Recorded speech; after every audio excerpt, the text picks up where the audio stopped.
Tacoma, Washington. Let's rumble! Oh yeah, feel the pain! Let him have it!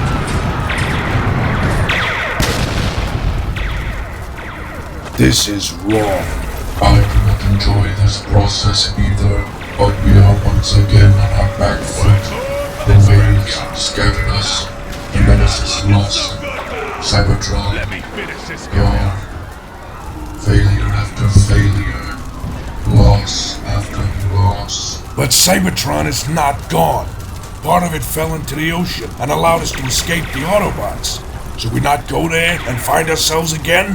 This place is a treasure trove of energy and raw materials. Unlike our old husk of a planet, the battle is here. We must hold our ground against the constant usurping Autobots. And our enemies have one massive weakness. You got scrapped! They care for the small, the weak, the innocent. So we will act as agents of death, city by city, human by human. This will draw the Autobots out, allowing for an ambush. For now, let us get this unpleasant work over with.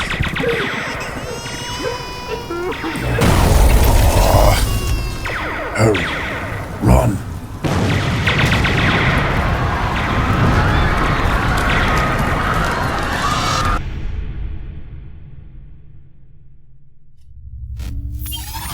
Oh, where? Oh man. Cybertron, Shockwave's fortress remnants. I must have gotten thrown from Optimus by that blast. Am I really home? Is that you, Redhead?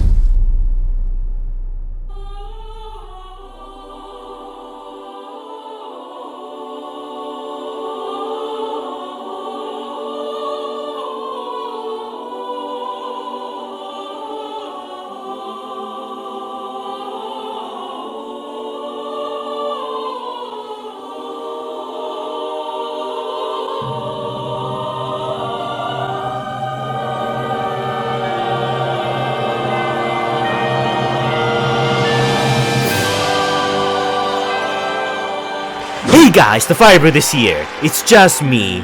Issue 15 of the Skybound Comics is out, and today I'm gonna be giving you my review of it. So, as per usual, spoiler alert, because this issue, man, we have a lot to talk about. Last month, we went over Starscream's origin story, how he assembled his little brigade of Decepticons to take on Soundwave's Decepticons. So we're gonna get out the Decepticon Civil War in the upcoming months, and that's insane. Can't wait to see it. Especially since the last batch of covers we've been getting for issues 16, 17, and 18 seem to indicate that Megatron will be finally making his appearance in the present after so long. So yeah, I'm really looking forward to that. But a little reminder that I have a playlist with all the Skybound videos I have done so far. Recently, I actually changed the thumbnails for all of them because, you know, wanted to make them look more consistent and stuff. So if you like this review, you guys want to hear my thoughts on the previous issues, I recommend checking those out. Link to them will be in the description down below. So far, I covered issues 1 to 6, the Arrival to Earth arc in one video. I did several covering the second arc of the series, which is the Shockwave arc. Then, I did 2 separate videos for the Rise of Starscream arc. We are starting a new arc with this month's issue, which I'm gonna be dubbing the Fallout arc, because after the shocking way the Shockwave arc ended, no pun intended, it looks like this next coming arc is gonna be dealing with the aftermath of said events, so it's a very appropriate name. But anyways, I rambled on long enough. Last call for spoilers, and if you're still here, I assume you're cool with that. So let's just jump right into it. So we start off the comic with the first few pages that I had to skip at the beginning. The Decepticons are going on a murderous rampage, Dark of the Moon style, in which they're going city by city, massacring every human they see, in order to draw out the Autobots and finish them off for good. Though some of them, and by some I mean just Thundercracker, are pretty reluctant to do so, seeing it as very dishonorable. Regardless, they all continue to spread chaos and mayhem. We then cut back to the Autobots, and more specifically Cliffjumper, who wakes up after the events of issue 12, when Optimus destroyed the energon supply in order to shut down the space bridge between Earth and Cybertron. As soon as Optimus did that, he got shot up straight to Earth, while Elita 1 was left behind on Cybertron. Now we finally know what happened to Cliffjumper. It looks like he was also left behind on Cybertron as a result of the explosion. But then, a mysterious voice calls out to him, and it's none other than Bluestreak and Warpath, who actually survived the events of issue 7. Not gonna lie, that's actually really insane. And about Cup and that other guy, well, they're both dead, which honestly I never cared much about Cup and never cared much about Gears, I think his name was. But I did care about Warpath, and I'm glad that he's the one that's alive. But yeah, these two actually find Cliffjumper, and we find out that Blur's also here. So much like us, Cliffjumper has a lot of questions, but Bluestreak, oh god, this is gonna be so confusing. Something that I can wait. They need to go and rendezvous with the others. We then cut back to the Autobots back on Earth, and it looks like Optimus Prime has somewhat recovered from his injuries taken at the end of the Shockwave Harvester arc. And we see that he's talking with RC, who opens up to Prime and confesses to him that she can feel the hate. She can feel her old self coming back again. She put the whole mission in jeopardy and almost got them killed. She tells Optimus how guilty she feels, and that she feels that she let him down. But Optimus reassures her that he's actually very proud of her and pulls her in for a hug, which honestly I was not expecting, but I really like this. I really like when they kind of portrayed Optimus Prime as a dad. That's kind of like the thing that G1 was mostly well known for, but this is actually a very sweet moment. Instead of reprimanding her, Optimus encourages RC to go and find Ultra Magnus, who currently is still MIA. RC wants to find him since she feels that she has a debt to him, because he saved her when she was very young and she was at her darkest moment. RC wants to return the favor and now be there for Ultra Magnus at his darkest moment. But then we find out they're actually not alone. Beachcomber, Carly, and Spike are all here. They're all ready to back up the Autobots in any way they can, except Beachcomber, who's very reluctant to actually participate in any type of fighting. And he even tells Optimus that if Optimus truly wants to help this planet, then the best thing he could do is leave. But Optimus argues that even if they do that, Soundwave and the other Decepticons will just stay behind and try to harvest the Earth's resources. It's something that they can't afford to do. To which Beachcomber just tells him to do whatever it is that he has to do, and he will do what he has to as well. So Beachcomber, RC, Carly, and Spike leave to go find Ultra Magnus. Also, something interesting about this little part here, it looks like these are now the dedicated Autobot companions. You know what I mean? In the movie, Sam had Bumblebee as his guardian. In Transformers Prime, Jack had RC, Miko had Bulkhead, and Raph had Bumblebee. So it looks like the Autobot companions are Carly and RC and Beachcomber and Spike, which is honestly a very interesting choice. The Autobots then pick up a radio transmission of the Decepticons attacking a nearby city, so they transform and roll out in the way to stop them. However, as they're going down the highway, Optimus Prime tells Wheeljack and Jazz about the visions he's been having. On occasions, he will get these random flashes of what it appears to be a baby Spike. Wheeljack tells Optimus that he did several scans on Optimus and didn't find anything wrong with him, so this must be something involving the Matrix. Then they bring up the fact that Sparky sacrificed himself in order to power the Matrix and bring Optimus back from the brink of death. So Wheeljack theorizes that has something to do with it. However, before this conversation can continue,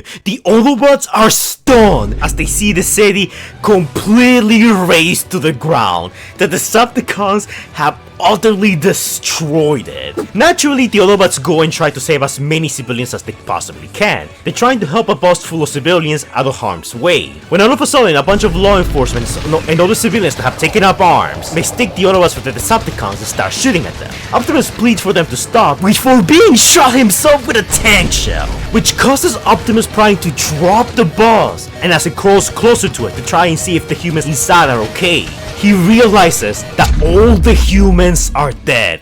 And this makes Optimus mad. He gets another flashback of what it appears to be a weird techno-organic human being squeezed by these sharp claws. However, at that moment, Optimus Prime is filled with so much rage and calls out the humans, asking them if hurting others is all they're able to do. So he jumps in and starts bending the tank with his bare hands, almost destroying it if Jazz hadn't gotten in the way. and talk Optimus out of it. Optimus comes through, and even he himself is really shocked at what he just did. But before the group can question it, Wheeljack calls out to the others that the more human military is on the way, and they best get out of here. So they all transform and roll out of the city, unable to do anything else. However, unbeknownst to them, Soundwave and Scrapper, I'm actually surprised I got the name of the Constructicon right, cause to me they all look the same. And no, that's not racism, they literally all look the same to me. We also get this really strange, bittersweet moment where Laserbeak lands on Soundwave's shoulder and gently pegs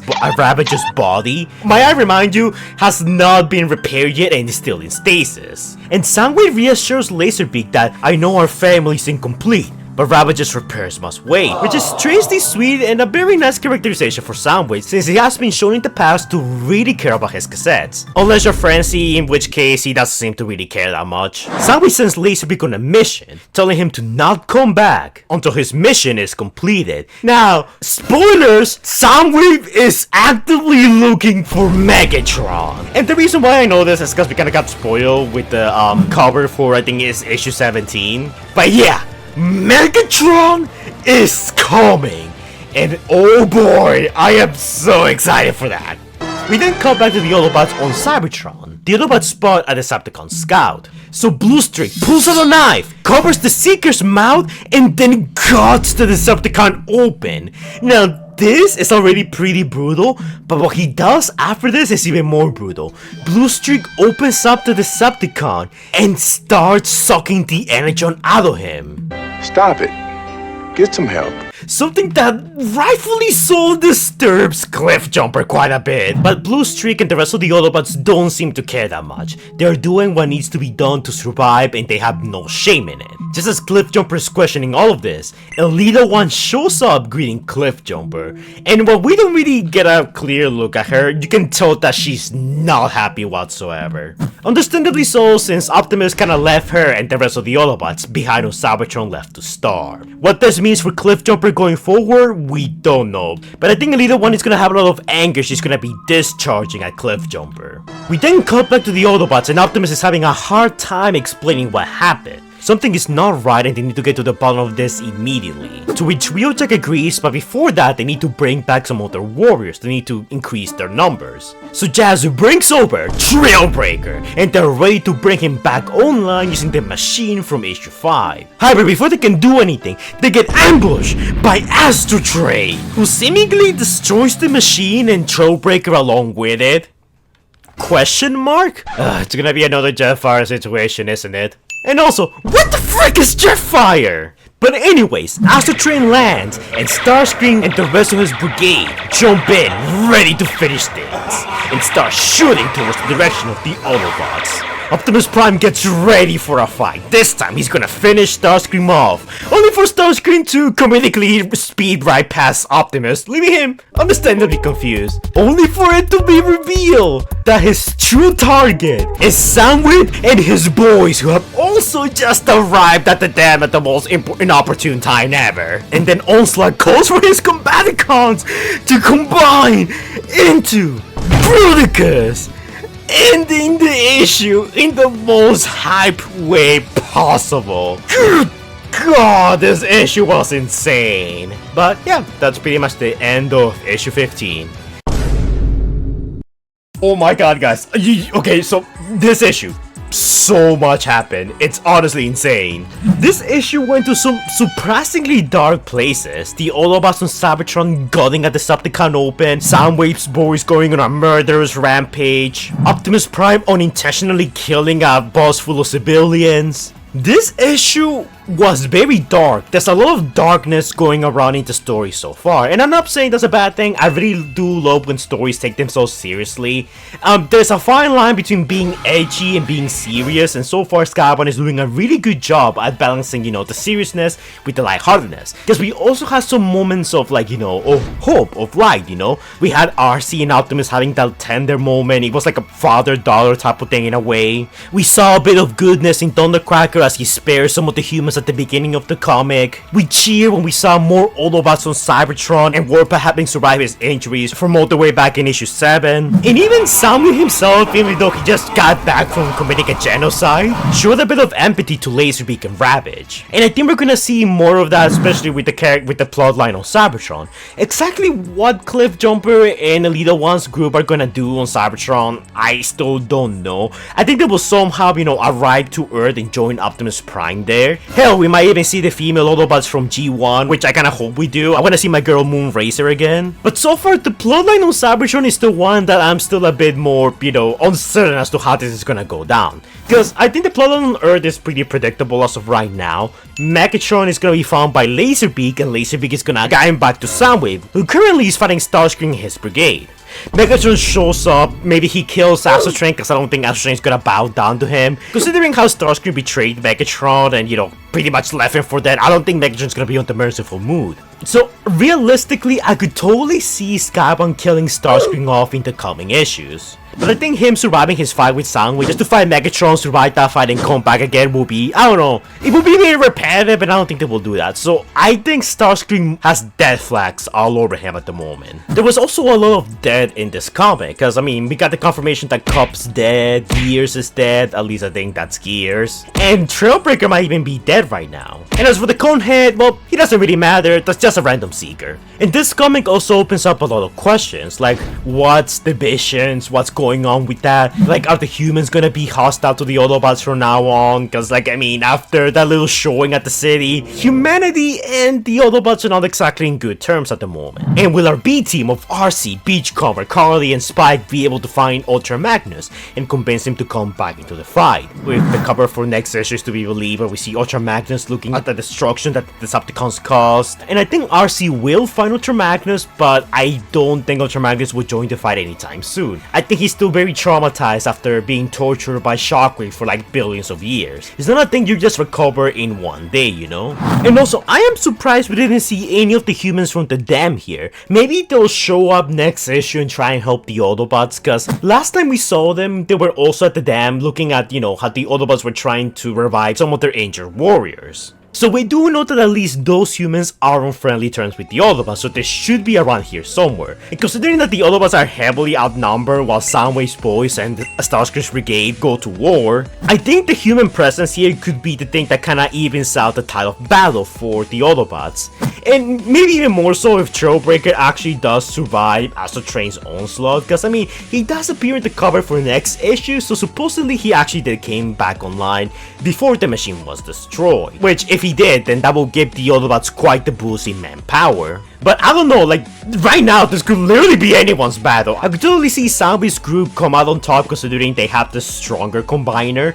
But Starscream probably has the most capable fighter in the form of Astrotrain, and you could even argue himself, even though he's heavily nerfed at the moment.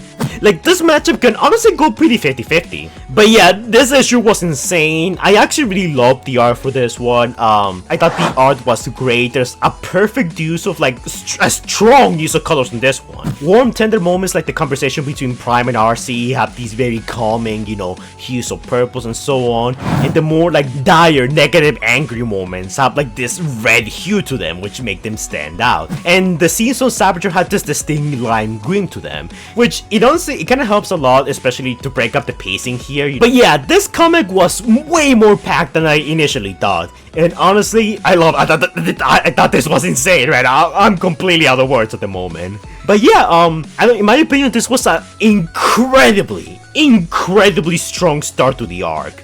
I think I might be in the minority on this, but I'm gonna give this a 10 out of 10. Actually, I think it's one of my favorite issues so far.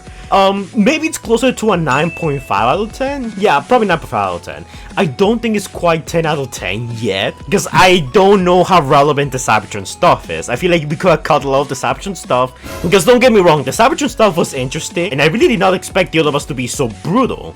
But out of all the things that are going on in the plot right now, the Cybertron stuff feels like it's the thing that is the least relevant to it. I don't know, maybe it will become relevant as the arc goes on, because it was the same thing for the second arc of the series, when we had the Autobots on there, and then we cut to a little one on Cybertron, and we had no idea how that factored into like the larger plot of the story. So maybe later down the line, Cliffjumper and the Autobots will get more involved, but only time will tell. But overall, yeah, I give issue 15 a 9.5 out of 10. But yeah guys, that's pretty much it for this video. Lots of stuff happened in this issue, honestly. Did not expect things to get so dark and serious. If anything, this issue left me really excited for what's to come, because I did not expect, for things to turn out this way as quickly as they did. And with the promise of Megatron returning, dude, that's insane. Like, honestly, Megatron, I feel like Megatron has been absent in a lot of stuff lately, especially in the movies. Megatron's absence has been felt. So too, it has been felt in the comics, because in the comics, Megatron hasn't exactly done anything yet, because he's been MIA. But now that he's coming back, like, dude, the build up to Megatron is insane. I am really looking forward to see what Skybound does with Megatron, because so far, I think what they did with Soundwave, Starscream, all the characters so far has been amazing. So I have some high expectations now that they're bringing up Megatron, but I'm confident that Skybound is gonna be able to deliver. But again, only time will tell. So yeah guys, that's gonna be it for this video. Let me know your thoughts on issue 15. Did you like it? Did you not like it? What was your favorite part of it? What was your least favorite part of it? And what do you think is gonna be happening for issue 16 next month? So I look forward to listening to your predictions and everything else. So yeah. But yeah guys, that's it for this video. As always, don't forget to like, comment, and subscribe to all the annoying YouTuber stuff that the algorithm likes so much. And I will see you guys in the next video. Stay safe, guys. Anyways, guys, before we go, shout out to our incredible sex tier Patreons: Steve Martin, Primeburst611, Inferno65, Winslow Lopes Hightower, Scout, Crowley666, Silverman, King Sparta, Supercell Formers Hedgehog, Xavier the God, Stage Productions, Scrub Lordo, Night Trance Official, and Predator King Hunter Plays. And an equally great shout out to our channel members: Shin Leviathan Dragon, TF Cypher, and Laser Sin. Thank you guys so much for donating. Is much appreciated. Link to my Patreon and channel membership will be in the description down below. Consider donating because you get a few perks and see some videos early, even collab with me in some cases. The list goes on. But anyways guys, thank you for your support, helps to keep the channel going, and I will see you all in the next video. Stay safe guys!